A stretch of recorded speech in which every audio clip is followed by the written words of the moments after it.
Good morning, everybody. Welcome to another Daily Market Report brought to you by Mike Bjork. Today is Wednesday, Hump Day. It's November 22nd, day before Thanksgiving, and we'll jump right into it. We got a lot of data to go over today, so we'll start off with the weekly jobless claims. Typically, this is out on Thursdays, but because the short week and holiday tomorrow, Thanksgiving, it was moved up one day. So last week we had 252,000 people apply for unemployment.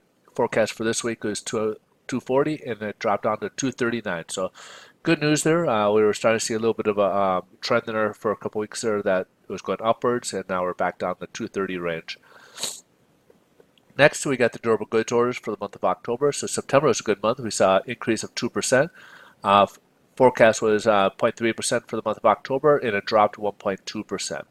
Now, if you strip out the big ticket items like transportation durable goods, we had a 1.1 back in percent growth in September. Forecast was supposed to go up 0.5%, and it came in pretty close to expectations at 0.4%. As you can see, those big ticket items can really obscure the numbers here, going from a negative drop to still a positive. Then we got consumer sentiment for the month of November. We had 100.7 previously, and the forecast for November was at 98, and it came in at 98.5, so still pretty good news there. Now, the big ticket item for today would be the FOMC minutes from the previous meeting here, and that will be coming out at 11 o'clock Pacific Standard Time. So that could move markets depending on what's been said. It's almost a 100% guarantee that there's going to be a rate hike in December, but I think they're going to be kind of looking towards the future a little bit. As we mentioned, Jet Yellen just came out yesterday and finally made a comment after about a decades worth of low inflation, and they kept calling it transitory, which means not permanent, that it could change.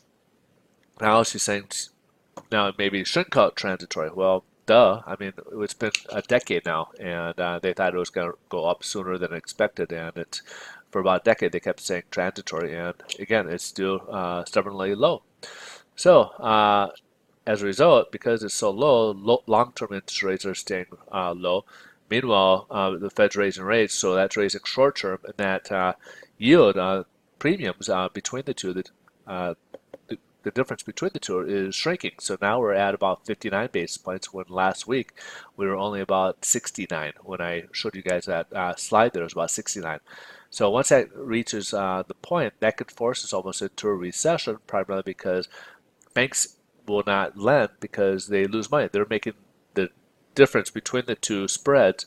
That's how they're making money. So when they're at even, or if it goes into an inverted curve, they're losing money. So they're not willing to go ahead and lend money at a loss. So just kind of give you guys a heads up. This is something that's looking towards the future. So unless we get some inflation peaking its head, which one of the things that we could do to raise inflation would be raise wages. That could help bring up inflation and help boost long-term rates. I mean, of course, our interest rates from the real estate side will suffer, but the economy as a whole will benefit. So let's go ahead and take a look here at the economic headline news. And basically, stock market's mixed. They all initially opened up basically near unchanged or positive territory, but since then the Dow and S&P 500 kind of dipped down. Now we are going to a holiday season. The big hedge fund guys will be taking off early, probably to go to start their vacations, and you'll probably see trading dwindle down towards later in the day here today. Especially after FOMC minutes, I'm sure they'll want to see that. But again, later in the day, the market will be closed obviously tomorrow, but it will be open on a short period on Friday. It will close early on Friday.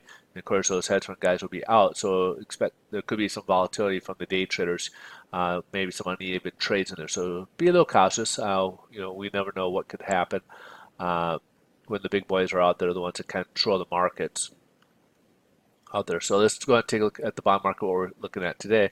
So we're just approaching just about the 25-day moving average. We're up against the 200-day moving average, which has been a very, very, very stiff ceiling against us. As you saw, we had this triple layer here a while back.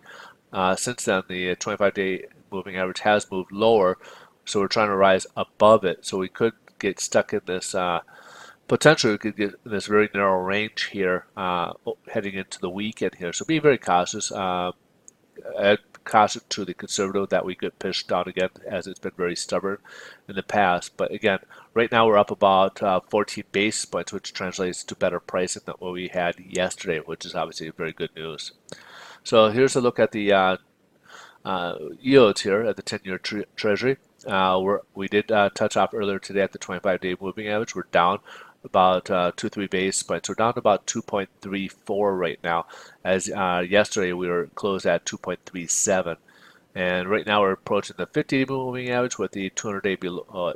So we got a little bit of a ways here. We could there's potential we can help us out a little bit, but again, the 200-day moving average is putting a cap on us on the bonds, so it's not really moving unless they both fall just right, where the yields fall below the 200-day moving average on its side and the MB mortgage-backed securities go above it. We won't really get a whole lot better pricing in the near future until that happens. Again, we don't know if or when that will happen for some time here. But that pretty much wraps things up. I hope you guys have a wonderful Thanksgiving week. I'll go ahead and I'll make some a short video on Friday, as the market will be pretty quiet and most people are out. But if you guys want to get more data, just come over to Twitter. You can find me on my handle at Mike Bjork on Twitter, and I will be posting updates as we speak. Have a great day. Thanks so much for watching, and happy Thanksgiving. Bye-bye.